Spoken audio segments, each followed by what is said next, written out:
Cross product के ये 15 most important points ये सभी हम कर चुके थे और इस पे कुछ क्वेश्चंस भी कर चुके थे। So hello dear students, welcome back to our channel D triple S B factory. आप सभी को ये बात पता है कि हमने D triple S B TGT maths का न्यू बैच शुरू किया हुआ है जिसमें हम वेक्टर कैलकुलस कर रहे हैं और हम यहां तक कर चुके थे, इस क्वेश्चन तक। ये क्वेश्चन हमने कटवा दिया था, ठीक है, ये आपके काम का था नहीं। अब आगे प्रोसीड करते हैं।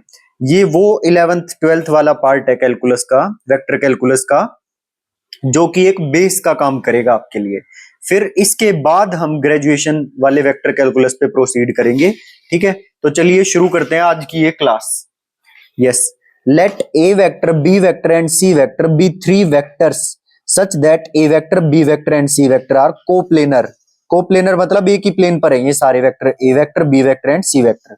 विच of the following is are correct. इन दोनों में से ये बताना है कि कौन सी स्टेटमेंट ठीक है, करेक्ट है।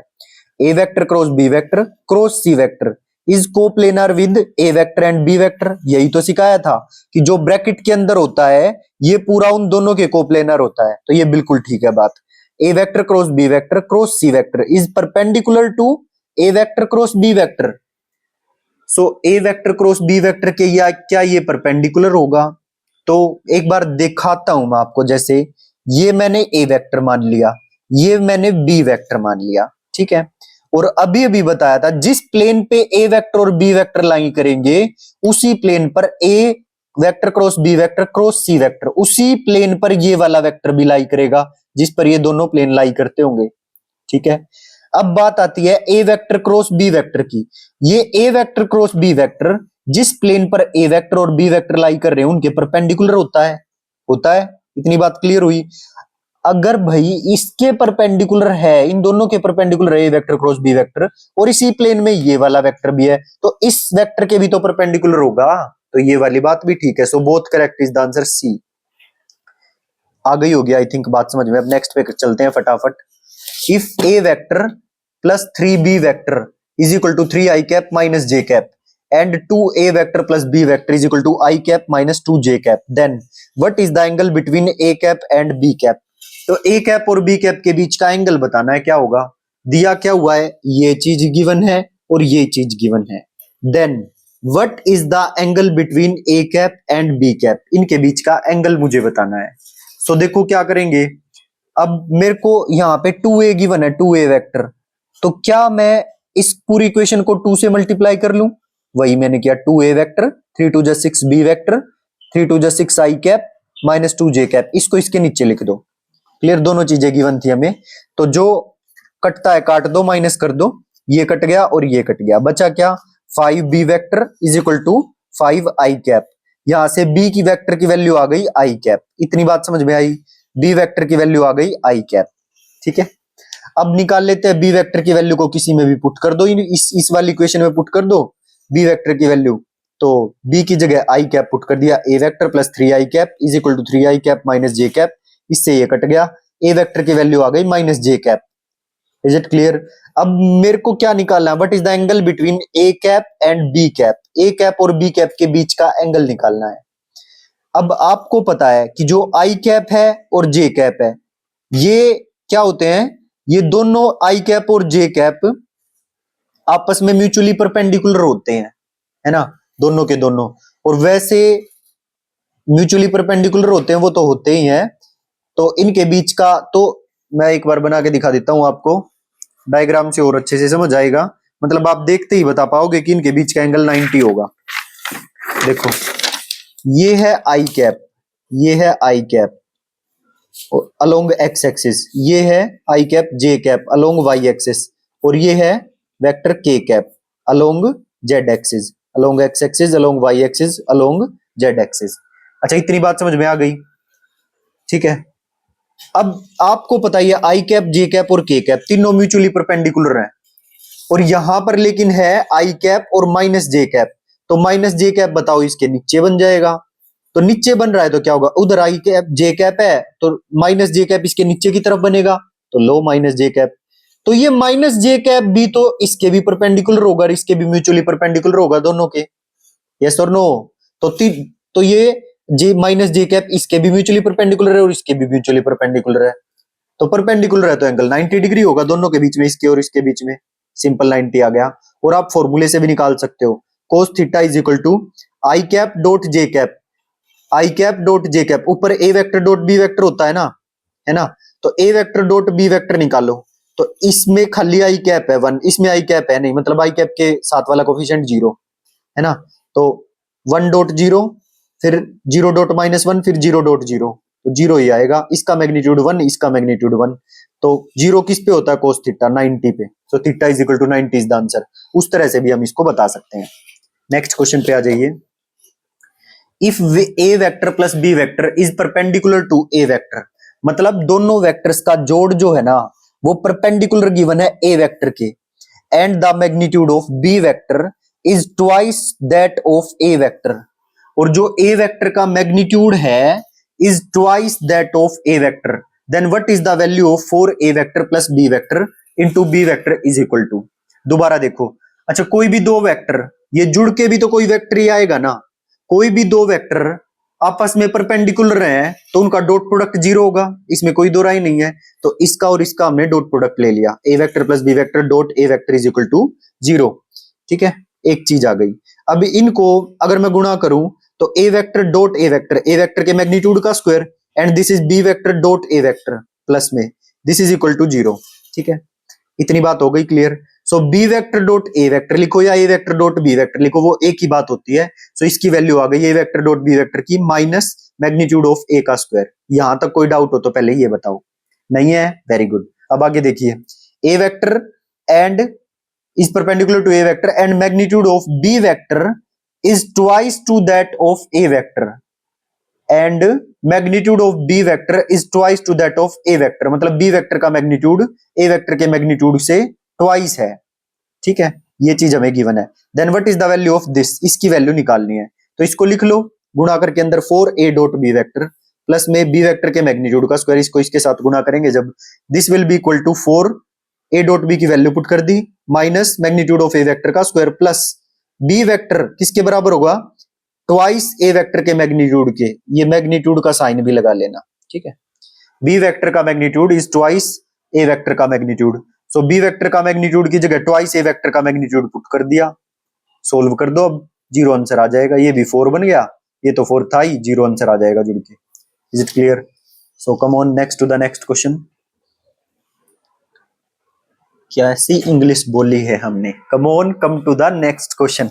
Late alpha is equal to I cap plus 2 J cap minus K cap, ठीक है, and beta is equal to 2 I cap minus J cap plus 3 K cap, gamma is equal to 2 I cap plus J cap plus 6 K cap. ये alpha vector, beta vector और gamma vector हमें given है, be the 3 vectors.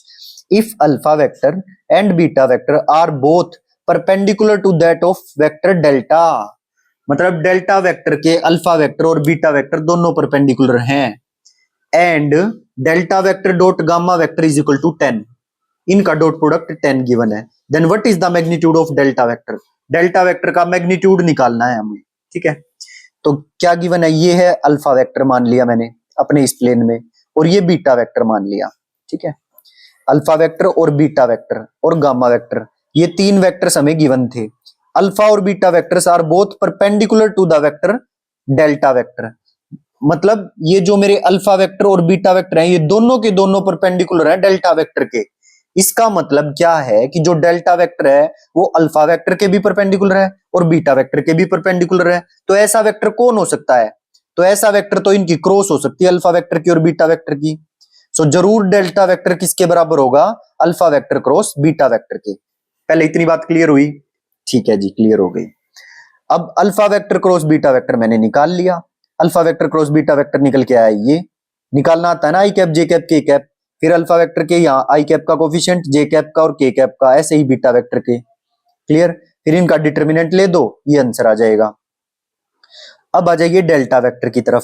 So delta vector मेरा निकल के आया है alpha cross beta is equal to delta vector. अब वो डेल्टा वेक्टर जो है वो कितने मैग्नीट्यूड का है ये तो हमें नहीं पता, सो हम क्या कर लेंगे, अपनी तरफ से इसमें p मल्टीप्लाई कर लेंगे, वो p कुछ भी हो सकता है, क्योंकि alpha vector cross beta vector का जो मैग्नीट्यूड है, मान लिया p वेक्टर इतना ना होकर के इतने मैग्नीट्यूड का हो, क्या पता पी ये डेल्टा वेक्टर इतने वेक्टर का ना हो गया इतने मैग्नीट्यूड का वेक्टर हो, तो इसलिए हमने इसमें p मल्टीप्लाई कर लिया, 5 कॉमन ले लिया, आई cap minus J cap minus K cap, ये डेल्टा की वैल्यू आ गई अभी के लिए फिलहाल के लिए। Delta vector dot gamma vector की वैल्यू 10 गिवन है, इसमें पुट करो, डेल्टा वेक्टर की वैल्यू ये आ गई। अब delta vector dot gamma vector dot निकालो इनका, डेल्टा आया है ये और गामा मुझे गिवन है ये, इन दोनों का डॉट निकालो तो क्या हो जाएगा, 5p को बाहर रखो, 2 इंटू 1 2 है ना, इस आई कैप वाले की आई कैप वाले के साथ गुना, तो 2 इंटू 1 5p को बाहर रखा 2, ऐसे ही 1 into -1 6 into -1 -6। Is it clear? ये 10 के इक्वल गिवन है, 5 से ये कट गया 2, सोल्व करोगे p की वैल्यू आ जाएगी और इस p की वैल्यू को इसमें पुट कर देना, आंसर आ जाएगा आपका delta.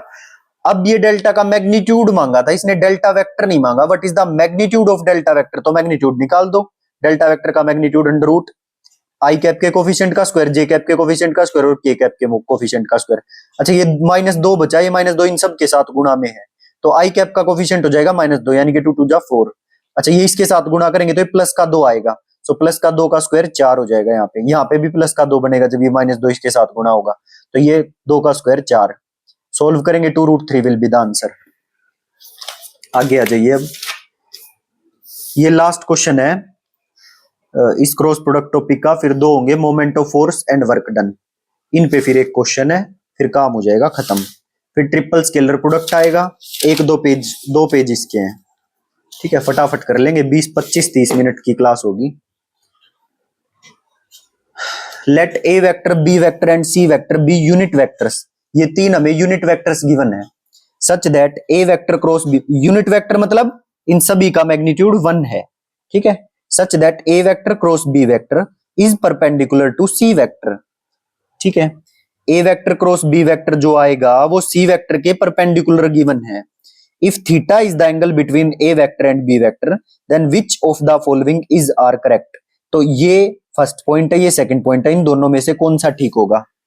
If theta is the angle between A vector and B vector then which of the following is are correct, तो इसमें से और इसमें से कौन सा ठीक है, दोनों ठीक है, एक ठीक है या कोई भी ठीक नहीं है। Is it clear? तो क्या गिवन हमें, A vector cross B vector, इसका फॉर्मूला क्या बनता है, ए वेक्टर का मैग्नीट्यूड बी वेक्टर का magnitude sine theta N cap, और ये एन कैप होता है unit normal in direction of A vector cross B vector.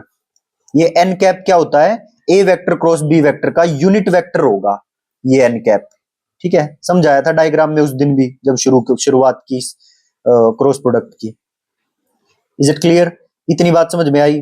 अच्छा अब आइए आगे, सो A vector cross B vector इसने दे दिया sine theta C vector, sine theta सी वेक्टर, तो साइन थीटा तो है इसमें, साइन थीटा तो है, लेकिन कहीं आपको यहां पर ए इसका यूनिट हो गया, चलो ए वेक्टर का मैग्नीट्यूड बी वेक्टर का मैग्नीट्यूड यूनिट हो गया, तो चलो ठीक है, क्या ये एन कैप सी वेक्टर के बराबर होगा, क्या ये एन कैप सी वेक्टर के बराबर होगा, अगर ये एन कैप सी वेक्टर के बराबर होगा तो ये बात हो जाएगी सही, अगर ये एन कैप सी वेक्टर के बराबर नहीं होगा तो ये फर्स्ट बात हो जाएगी गलत। अब ये सी वेक्टर के बराबर क्यों नहीं है ये देखना है। अभी अभी क्या बताया है कि जो A vector cross B vector है ये परपेंडिकुलर टू है सी वेक्टर के, तो इसका क्या मतलब है कि ये ए वेक्टर है मान लो और ये बी वेक्टर है, तो जो A vector cross B vector होगा वो ए वेक्टर के और बी वेक्टर के परपेंडिकुलर एक वेक्टर होगा, है ना, और सी वेक्टर जो ये बोल रहे हैं ये सी वेक्टर इस ए वेक्टर क्रॉस बी वेक्टर के परपेंडिकुलर है, इसका मतलब ये सी वेक्टर भी इन्हीं वाले प्लेन में है, तभी तो वो परपेंडिकुलर हो सकता है, नहीं तो परपेंडिकुलर कैसे हो जाएगा। आई बात समझ में? अरे आई या नहीं आई? तो ये एन कैप तो इस ए वेक्टर क्रॉस बी वेक्टर की डायरेक्शन में यूनिट वेक्टर है, ना कि सी वेक्टर के बराबर, ये सी वेक्टर तो अलग ही वेक्टर है, तो इसका मतलब ये पहली बात तो हो गई गलत, ठीक है। अब ये दूसरी बात पे आ जाओ, क्या जो A vector dot B vector cross C vector है क्या उसकी डॉट ए वेक्टर के साथ जीरो होगी? बिल्कुल जीरो होगी, क्यों? क्योंकि देखो ये बी वेक्टर है ये सी वेक्टर है, ये बी वेक्टर है ये सी वेक्टर है, तो B vector cross C vector इन दोनों वेक्टर के परपेंडिकुलर ही होगा, मतलब इसी तरह से होगा, है ना, और तो वो B vector cross C vector इसी डायरेक्शन में होगा, तो उसकी डॉट ए वेक्टर के साथ जीरो आएगी, बिल्कुल ठीक है ये तो, क्योंकि दोनों आपस में परपेंडिकुलर है, यहाँ बी क्रॉस सी आएगा वो वेक्टर और ए वेक्टर दोनों आपस में परपेंडिकुलर है तो डॉट प्रोडक्ट जीरो ही आएगी। सो दोनों करेक्ट हो गए। ठीक है, अब आ जाइए मोमेंट ऑफ फोर्स पे। Moment of force and work done. एक सेकंड रुकना, बस एक सेकंड लूंगा।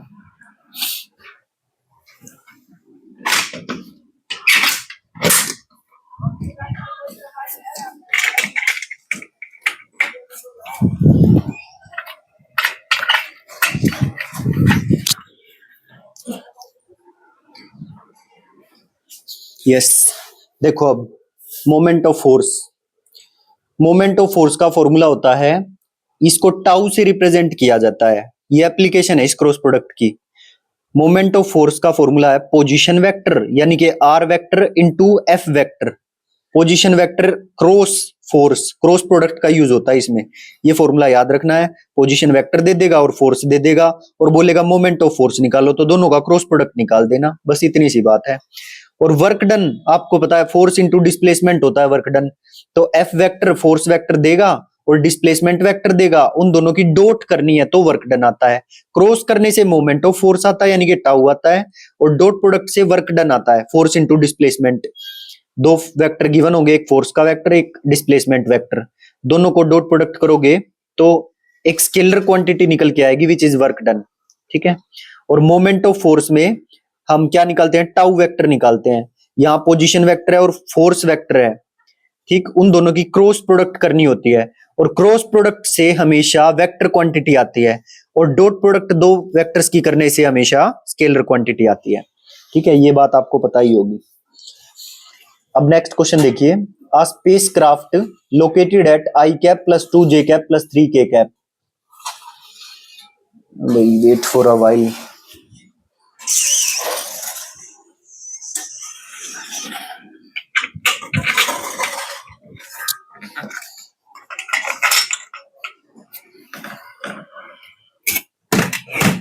I have opened the window, but sounds are coming.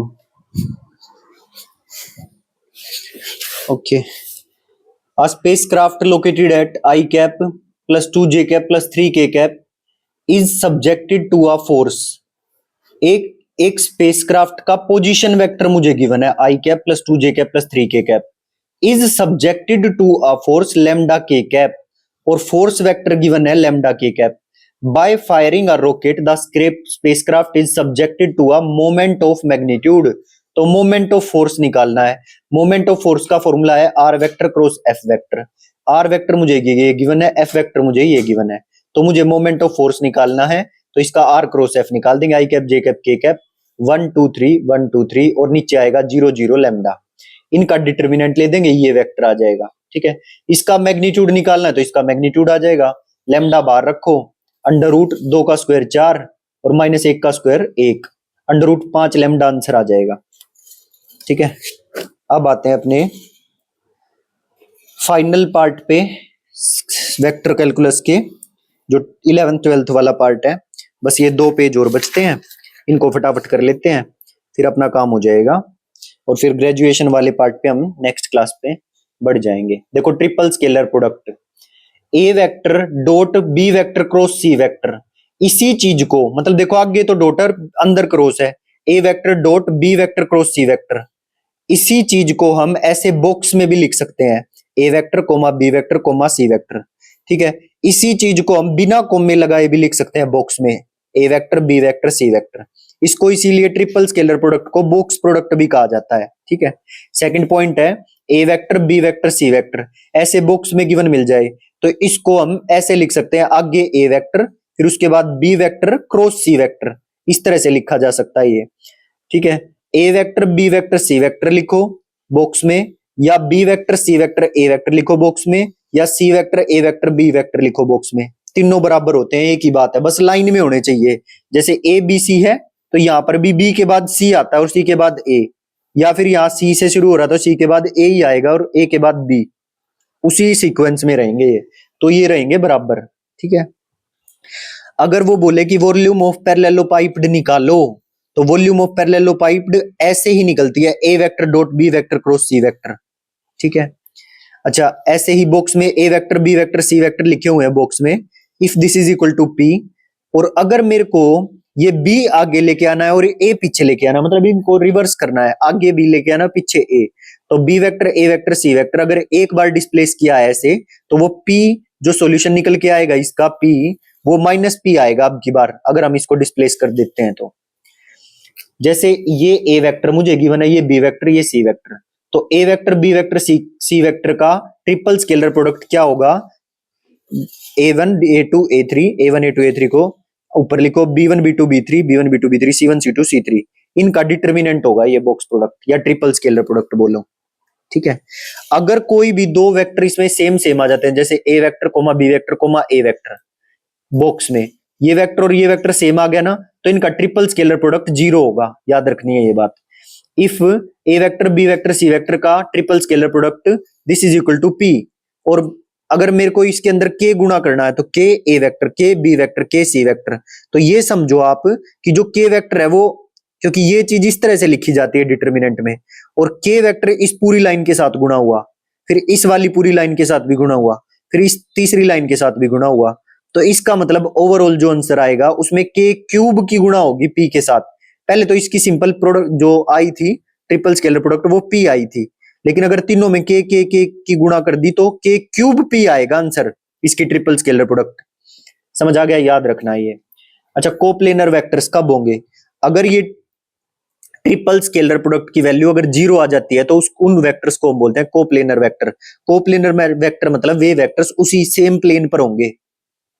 ठीक है, A vector dot B vector cross C vector is equal to 0, या फिर इसको ऐसे लिखो A vector B vector C vector का बॉक्स, या फिर इसको ऐसे लिखो determinant a1 a2 a3 b1 b2 b3 c1 c2 c3, इनका डिटरमिनेंट अगर ये बराबर 0 दिया हो, ये बराबर 0 दिया हो, या ए ये बराबर 0 दिया हो, तो इसका मतलब होता है कि वे वेक्टर आपस में कोप्लेनर हैं, मतलब उसी सेम प्लेन पर मौजूद है। आ गई बात समझ में, क्लियर? ओके, चलिए नेक्स्ट पेज पे चलते हैं। अब कुछ डायरेक्ट रिजल्ट्स हैं जो आपको याद रखने हैं, बहुत आसान आसान से रिजल्ट हैं, प्रूफ हम करेंगे नहीं, बस सिर्फ याद कर लेंगे इसको। देखो एक बात समझो मेरी, ऐसे ए वेक्टर प्लस बी वेक्टर, फिर उसके बाद B vector plus C vector और सी वेक्टर प्लस ए वेक्टर, इसका बॉक्स प्रोडक्ट निकालना है, या बोले तो ट्रिपल स्केलर प्रोडक्ट निकालना है। देखो ए वेक्टर 2 बार है, बी वेक्टर 2 बार है, और सी वेक्टर 2 बार है। नजर आ रहा है ना सिंपल सा? तो ये चीज सीक्वेंस भी ऐसे ही रहना चाहिए, A vector B vector plus C vector plus A vector, तो इनका box product twice A vector B vector C vector होता है। क्लियर? अच्छा, अब देखो A vector minus B vector minus C vector minus A vector, इसका box product 0 के बराबर होगा। क्यों? देखो ए वेक्टर है और इधर माइनस ए वेक्टर है, बी वेक्टर माइनस बी है, यहां बी है, माइनस सी है और यहां सी है, तो कुल मिला के हम ट्रिपल स्केलर प्रोडक्ट जब निकालेंगे तो ये 0 आंसर आएगा। याद रखनी है आपको ये वैल्यू, पेपर में डायरेक्ट हेल्प करेंगी। ठीक है, अच्छा 11th क्वेश्चन देखो, A vector cross B vector, अब की बार जोड़ घटा नहीं, अब की बार क्रॉस है, B vector cross C vector and C vector cross A vector, इसका बॉक्स प्रोडक्ट क्या आएगा? तो simply A vector B vector C vector box इसका स्क्वायर आ जाएगा।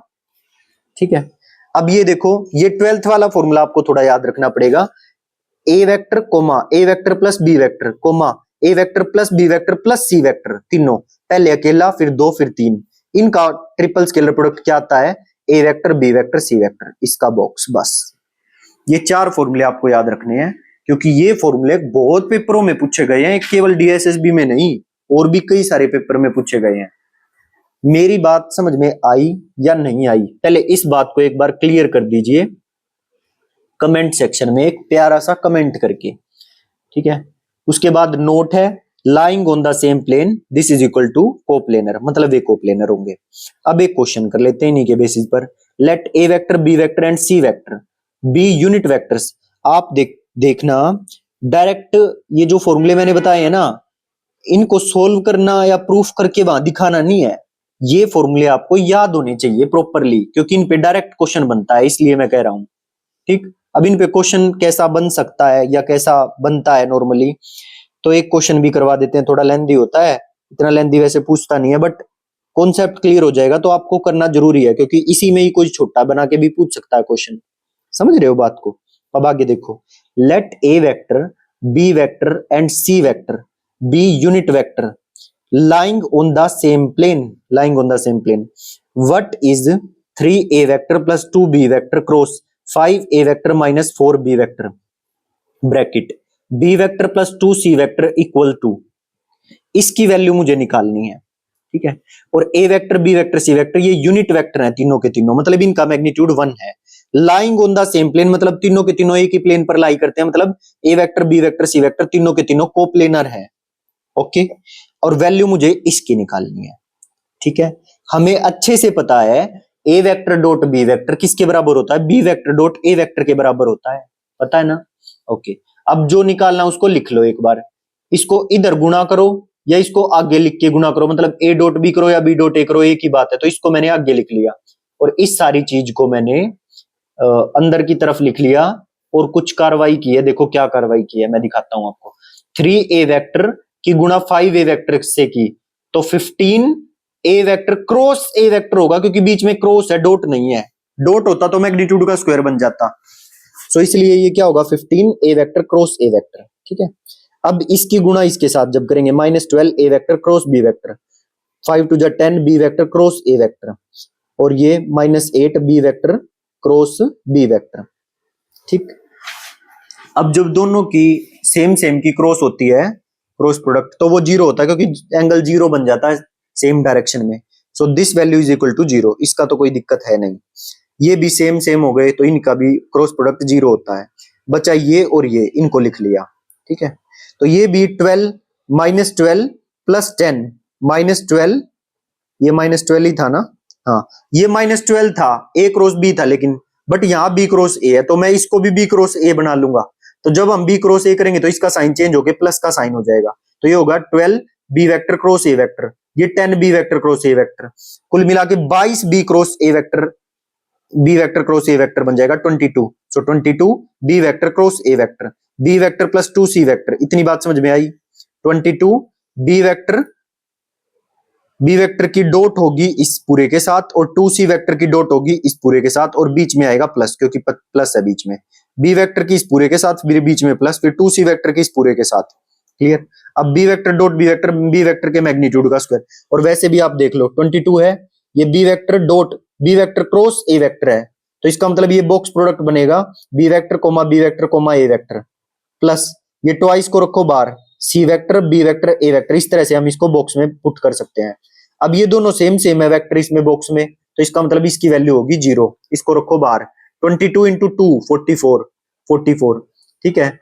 44 C vector B vector A vector, इतनी बात समझ में आई।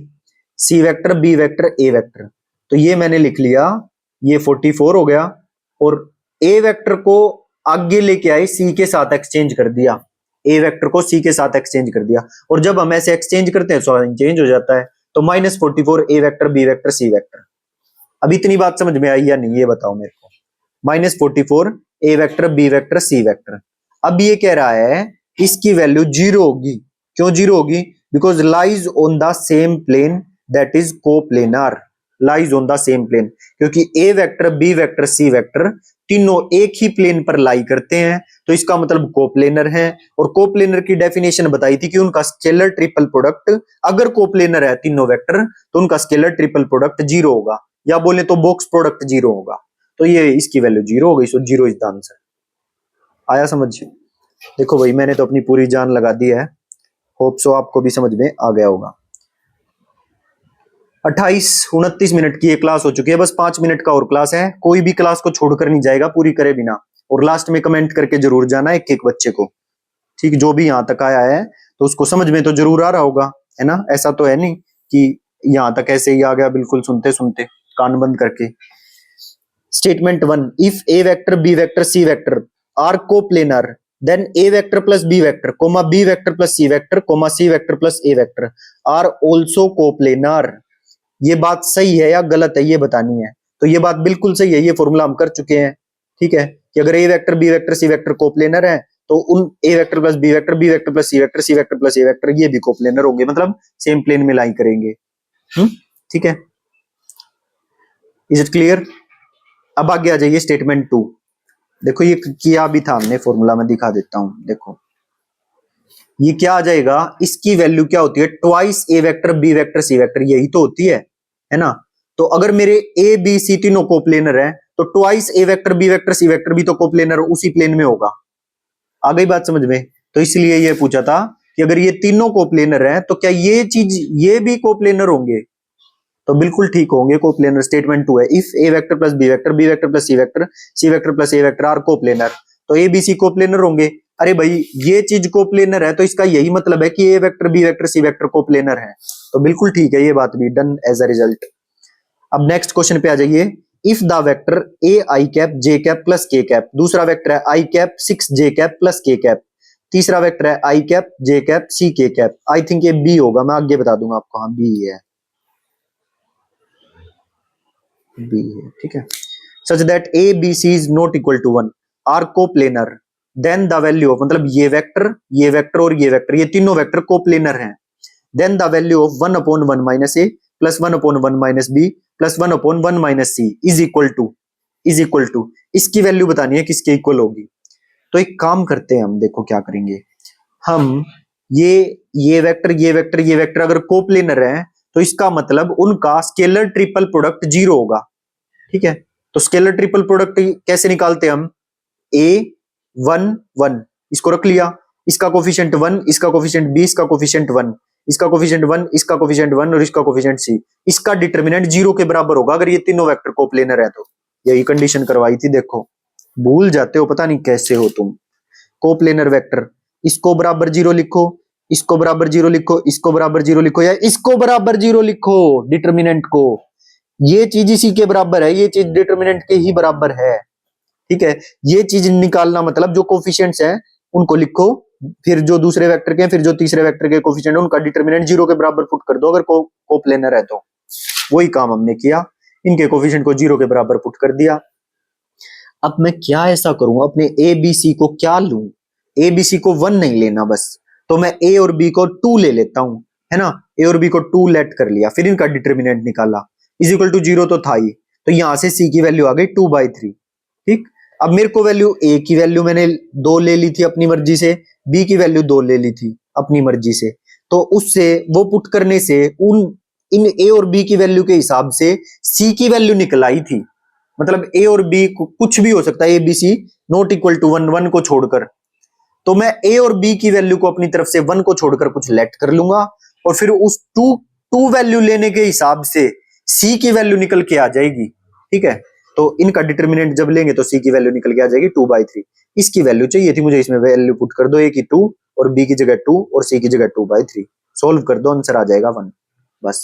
कोलिनियर वेक्टर ये बताया था, कोई भी दो वेक्टर पैरेलल हैं या कोई भी दो वेक्टर कोलिनियर हैं, उनका फॉर्मूला होता है A vector is equal to lambda times B vector, ये बात आपको पता ही है। If V vector is in the same plane of A vector and B vector, अगर जो मेरा बी वी वेक्टर है वो ए वेक्टर और बी वेक्टर के सेम प्लेन में है, if V vector is in the same plane, तो वो किस तरह बना होगा, जरूर वो वी वेक्टर वो ए प्लस लैम्डा बी टाइम्स करके वी वेक्टर बना होगा, अगर वो उसी प्लेन में है तो, जिस प्लेन में ए वेक्टर और बी वेक्टर है। तो वी वेक्टर हम कैसे निकालते हैं, A vector plus lambda times B vector, इस तरह से करके हम वी वेक्टर निकाल सकते हैं। इतनी बात क्लियर हुई। ये तो होता है कोलिनियर वेक्टर का, और ये होता है vector in the same plane, ठीक है। 33 मिनट की क्लास हो चुकी है, 2 क्वेश्चन बचे हैं बस, फिर अगली क्लास से हम अपना ग्रेजुएशन वाला पोर्शन शुरू कर देंगे। देखो भाई, if the vector A I cap minus 2 J cap plus 5 K cap and I cap B J cap plus 5 K cap are collinear, अभी बताया है, अगर ये कोलिनियर होगा, ये वेक्टर इसके कोलिनियर होगा, तो then A vector is equal to lambda times B vector होगा, है ना। तो देखो आई कैप का कोफिशिएंट जो है वो है ए, और बी कैप, इस वाले आई कैप का कोफिशिएंट है 1, ठीक है, हमें समझ में आ गया। इस वाले जे कैप का कोफिशिएंट है -2, और इस वाले जे कैप का कोफिशिएंट है बी, बिल्कुल ठीक। इस वाले के कैप का कोफिशिएंट है 5, और यहां पर भी के कैप का कोफिशिएंट 5 है, तो इसका मतलब जो स्केलर है लैम्डा, वो लैम्डा 1 ही है, मतलब A vector is equal to lambda times B vector है ना, तो इसका मतलब वो स्केलर कुछ नहीं, वो स्केलर 1 ही है, मतलब जो वेक्टर ये होगा वो वेक्टर वही आएगा, ठीक है। क्यों, कैसे पता चला, इसके कैप के कोफिशिएंट से पता चली ये बात कि कोई स्केलर नहीं गुणा हुआ, सेम वेक्टर आएगा, मतलब ए की वैल्यू 1 होगी और बी की वैल्यू -2 होगी, क्योंकि ये भी सेम रहेंगे फिर। अगर ये कोलिनियर है तो, और ये तो है ही, तो a is equal to lambda times a और b की वैल्यू निकालनी थी, आंसर आ गया 1 और -2, 1 और -2 b। अब लास्ट आ जाइए, if 4i cap plus j cap minus 3k cap and pi cap plus qj cap minus 2k cap are collinear, ये दोनों वेक्टर कोलिनियर वेक्टर्स हैं, then what are the possible values of p and q, p और q की possible values बतानी है, क्या होंगी? Collinear vector है, then a vector is equal to lambda times b vector होगा।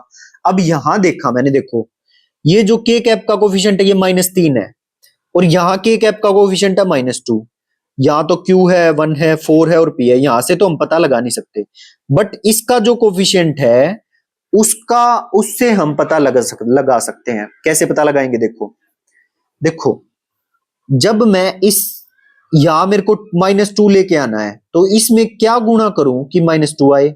तो मेरे को पहले तो ये 3 हटाना पड़ेगा, तो मैं नीचे डिनोमिनेटर में 3 रख देता हूं, और ऊपर 2 लेके आना पड़ेगा, तो मतलब 2 से गुणा कर देता हूं, साइन माइनस का ही चाहिए, तो इसलिए इसके साथ, इस वेक्टर के साथ 2/3 का गुणा हुआ है, जब जाके -3 से -2 में कन्वर्ट हो पाया होगा। तो इसका मतलब इनके साथ भी, जो ये 4 में 2/3 गुणा करके p आया होगा, 1 में 2/3 गुणा करके q आया होगा, सो p की वैल्यू होगी 4 इंटू 2/3, 8/3, और q की वैल्यू होगी, इसमें 2/3 गुणा करके आया होगा ये भी, तो q is equal to 2/3, this is the answer. बस यहीं पे हमारा जो 12th का वेक्टर है, जो 12th 11 12th का बेसिक पार्ट है, उसके क्वेश्चंस कर लिए हमने, और अपना जो थ्योरी थी वो सारी कर ली। अब इससे, ये करने के बाद अगर आप चाहो तो आप 12th से प्रैक्टिस भी कर सकते हो, एनसीईआरटी करना और कुछ नहीं करना, ठीक, इस वेक्टर की। अगली क्लास से हम जो ग्रेजुएशन वाला हमारा पोर्शन है उसको कर लेंगे। अभी कहां भाग रहे हो? पूरी बात तो सुन के जाओ, अभी से भाग लिए मतलब ऐसे ही, ठीक। ये लास्ट की जो बातें मैं बोलता हूं ये बहुत इंपॉर्टेंट होती हैं, इनको पूरी सुन के जाया करो। हाँ, तो बात ये है कि वीडियो को लाइक करो, चैनल पे कमेंट, वीडियो पे कमेंट करके जरूर जाना, और अपने दोस्तों के साथ जो भी टीजीटी मैथ्स पढ़ रहा हो उसके साथ शेयर कर देना, ठीक है। अगर आप कोई अच्छा काम करोगे तो आपके साथ भी अच्छा होगा, ट्रस्ट मी, ठीक है। सो मिलते हैं नेक्स्ट क्लास में, till then bye bye, thank you.